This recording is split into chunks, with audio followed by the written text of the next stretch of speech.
So the World Economic Forum is under fire for a number of reasons recently.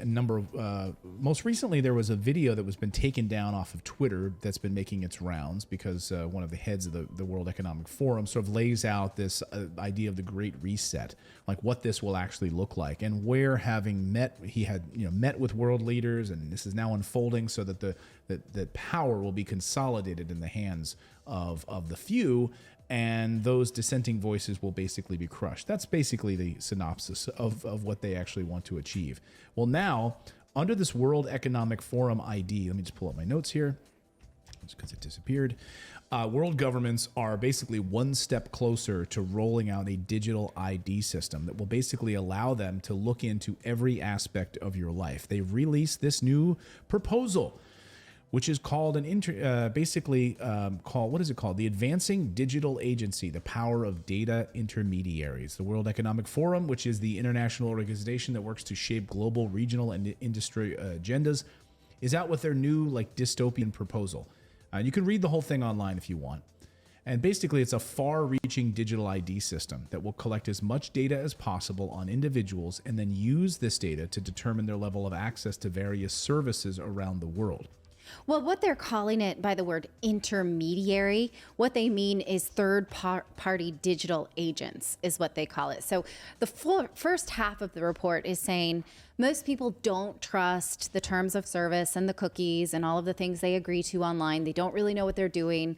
And whenever they realize that someone's collecting data on them, they assume that it's for nefarious purposes. So we have a real what they call trust barrier, right? There's a trust barrier between you and the web services that you're using. But they think they can solve it by these third-party intermediaries, which is it's like a butler, right? That's sort of allowing or disallowing certain data collection on you based on your preset preferences.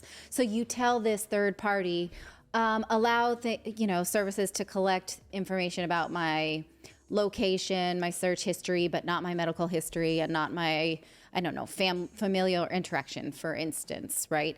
And then it goes out in front of you on the internet and either opens doors or closes them based on these, right? But that third party has to have all that access. Right.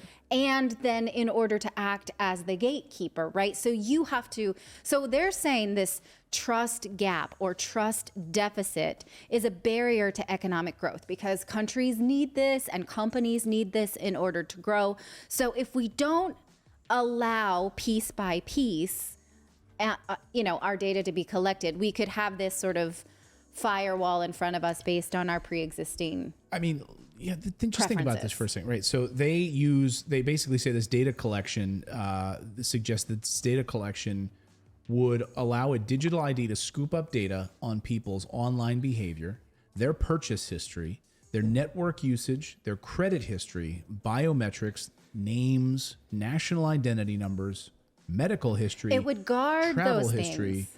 That's what social credit score. It's gonna guard these things for you. It's gonna take care. The World Economic Forum. Isn't this like the social credit score like China's proposing or has? Maybe, yeah. I mean, right. Because if they have access to all that stuff, they can shut it all down. Bank accounts, energy usage. They'll know everything about you. Health statistics, education, and more. And the WEF, the World Economic Forum, is using the vaccine passports as an example of how good this can all be for us, right? They praise the way that vaccine passports have allowed governments to harvest data. And they even say this in their report, that they're happy about it, that they were able to do this without populations' notice and consent. Think about that for a second. The reason they say that this worked is because you didn't get to say, no, you don't have access to my vaccine information.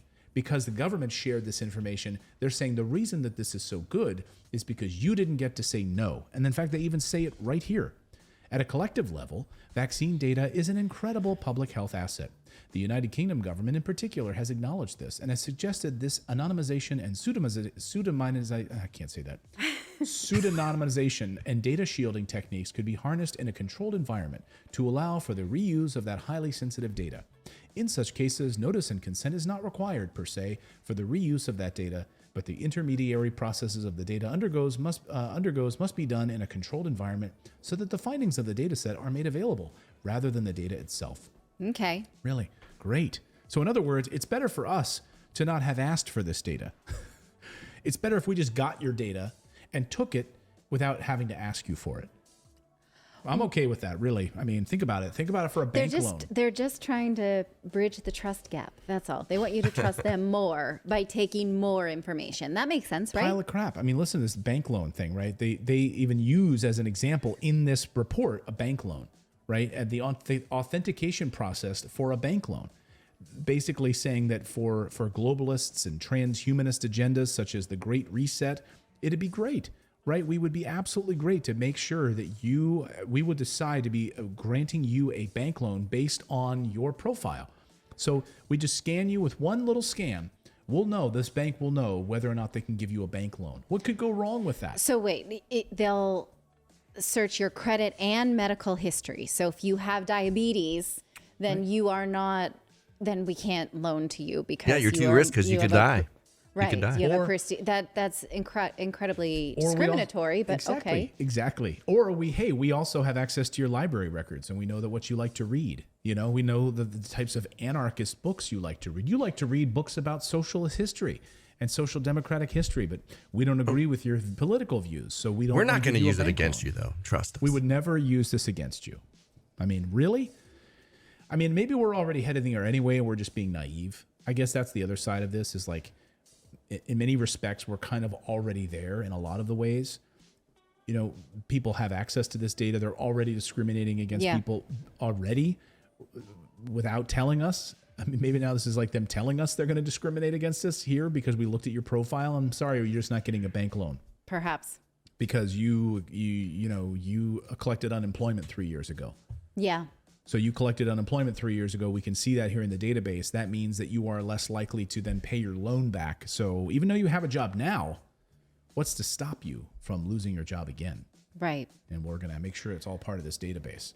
Well, it's interesting. You can let us know in the chat whether or not you think this actually helps you to trust online data collection more or less. I'm leaning towards the less side of things. I'm leaning right there with you. We welcome your opinions.